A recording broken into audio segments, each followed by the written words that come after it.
¿Qué tal, amigo? Te mando un saludo y a toda la comunidad. Quiero comentarte o platicarte más bien de lo que hace un año me pasó aproximadamente, pues yo soy de aquí de Pachuca, Hidalgo, y mi nombre es Edgar Luna. Aún es un poco raro, ¿sabes? La sensación que tengo al contarlo todavía me eriza la piel, pues yo estuve trabajando de taxista desde que empezó la pandemia, hasta que, pues, me pasó lo que ahora te cuento. Fue un miércoles o martes, no me acuerdo bien el día. Salí a trabajar normal. Agarré mi taxi y salí de la casa y me fui a la base a la que pertenecía. Estuve trabajando haciendo pasaje, ruleteando, como se le dice por acá. El día era de lo más normal. Pasaje subía, bajaba, me pagaban, platicábamos. Así dieron las 11 de la noche y un pasajero me preguntó que cuánto le cobraba a Tulancingo. Tulancingo es otra comunidad que queda cerca de aquí de Pachuca.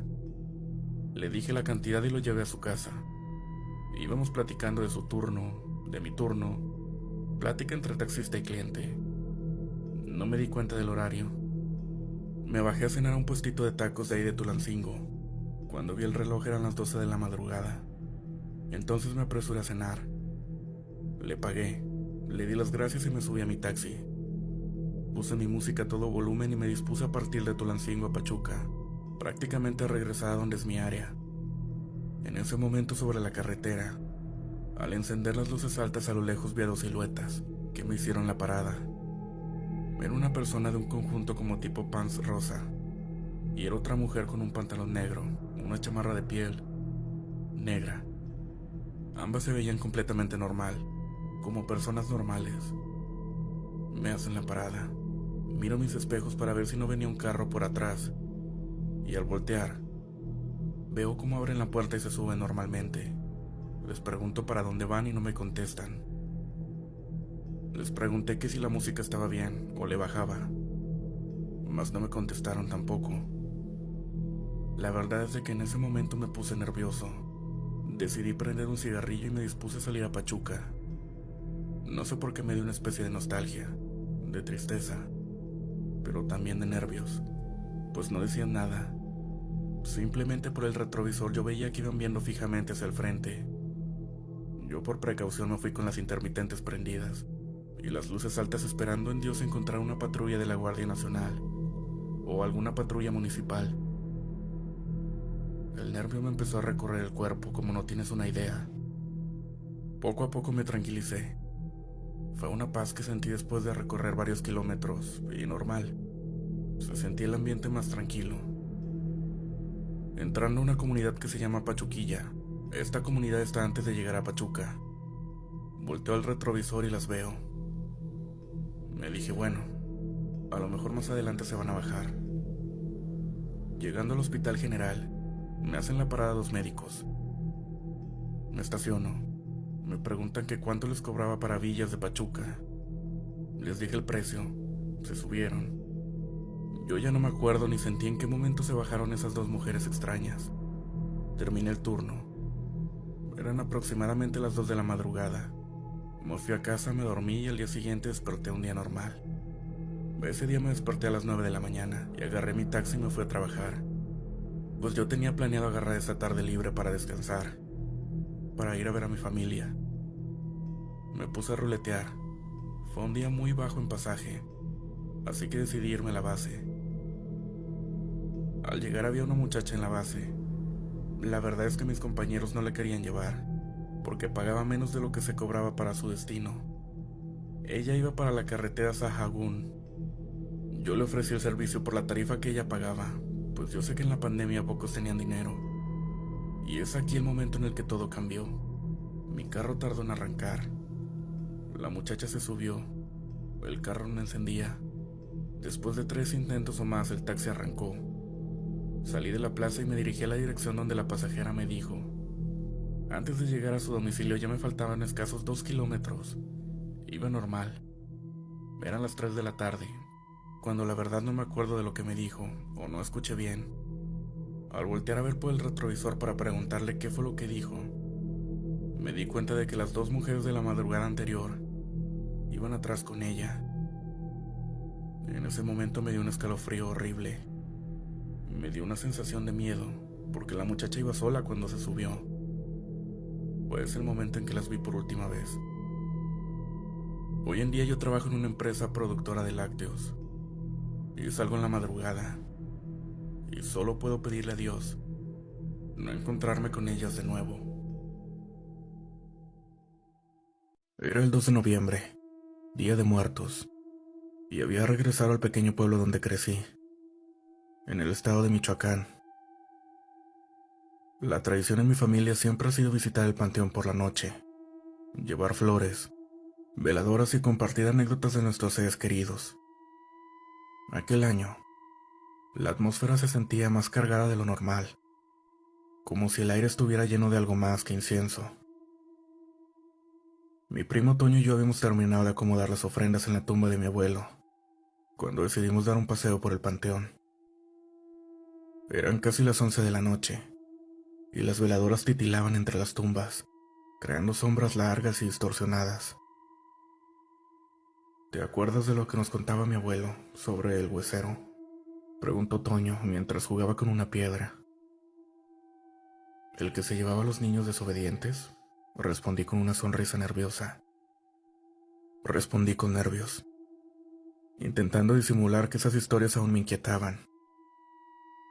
Mi abuelo siempre decía que en las noches de Día de Muertos había que tener cuidado con el huesero, un espíritu errante que recolectaba huesos para reconstruir su propio cuerpo. Seguimos caminando, dejando atrás la parte más concurrida del panteón. Las voces y risas de las familias se desvanecieron, reemplazadas por un silencio que parecía vivo. Toño se detuvo de repente. Su rostro perdió el color. ¿Qué traes?, le pregunté. ¿No escuchaste eso?, me dijo casi susurrando. No escuché nada. Mentí.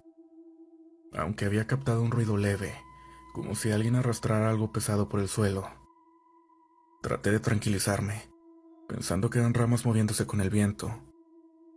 Pero no había viento. Decidimos volver con la familia, pero mientras caminábamos, vimos algo que nos detuvo en seco. Frente a una tumba vieja y descuidada, una figura encorvada estaba hincada.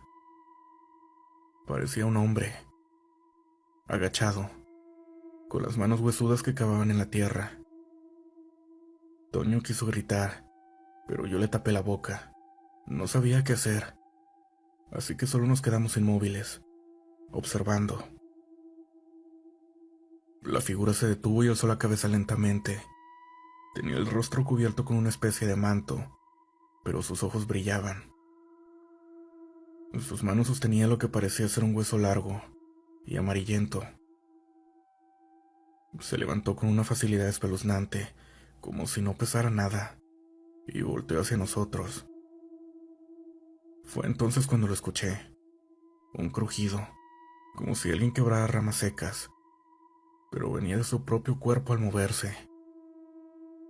Sin pensarlo, jalé a Toño y nos echamos a correr hacia la salida del panteón. Sentía los latidos de mi corazón en los oídos y las piernas me temblaban, pero no me detuve hasta que llegamos a donde estaba mi familia. Mi mamá nos vio pálidos y sin aliento, y antes de que pudiera preguntarnos qué había pasado, una señora mayor que estaba cerca intervino. «Lo vieron, ¿verdad?», dijo con una voz tranquila pero cargada de gravedad. Toño y yo nos miramos sin saber qué responder. «Él solo busca lo que le falta», continuó. «No deben tener miedo, mientras no interfieran con él. El huesero no daña, pero tampoco perdona». Esa noche no dijimos nada más. Nos quedamos junto a nuestra familia hasta que fuera hora de irnos. Desde entonces, cada vez que vuelvo al pueblo para el Día de Muertos, evito la parte vieja del panteón. No sé si lo que vimos era el famoso huesero o algo más, pero una cosa es segura. Hay cosas que es mejor. Siempre me he considerado alguien escéptico. Ya sabes, de esos que no creen en cosas sobrenaturales hasta que les pasa algo. Bueno, Pues les contaré lo que me pasó una vez cuando fui de visita al rancho de mi abuelo, en Zacatecas. Era diciembre, justo en las épocas de posadas, y la familia había decidido reunirse en la casa vieja para pasar las fiestas. El rancho era medio alejado del pueblo, rodeado de cerros y nopaleras, y siempre había algo en el ambiente que me ponía nervioso. Llegamos un viernes por la tarde. La casa, como siempre, estaba en ese estado de semirruina que parece detenerse en el tiempo. Paredes de adobe, techos de teja, y un olor a tierra mojada que nunca se iba. Mi abuelo, que ya estaba algo cansado por los años, nos recibió en la entrada con su característica sonrisa y un pasen, chamacos. Todavía hay lugar para todos. Esa noche cenamos tamales y buñuelos, mientras escuchábamos las historias de los mayores. Siempre hablaban de épocas más duras, de tiempos de guerra, y de cómo había cosas que es mejor no preguntar. A mí nunca me habían interesado esas historias hasta esa noche, cuando mi abuelo empezó a hablar de los aparecidos. Decía que en los cerros cercanos había sombras que se movían solas y que, si las seguías, nunca volvías. Son almas perdidas, dijo, mientras echaba un trago de tequila. Todos rieron nerviosos, pero yo noté que mi prima Leti se puso seria. Más tarde me dijo que había escuchado esas historias desde niña y que nunca se había atrevido a salir sola de noche. Yo me burlé un poco. Claro, para mí, todo eso eran puras supersticiones. El segundo día, el ambiente ya se sentía raro. El cielo estaba despejado, pero había mucho frío. Mi abuelo nos pidió que fuéramos al cerro a cortar unas ramas secas para la fogata. Mi primo Beto y yo nos ofrecimos, más porque queríamos explorar que por ayudar. Armados con un machete y un costal, nos dirigimos al cerro que estaba a 1 kilómetro de la casa. Cuando llegamos, todo estaba tranquilo.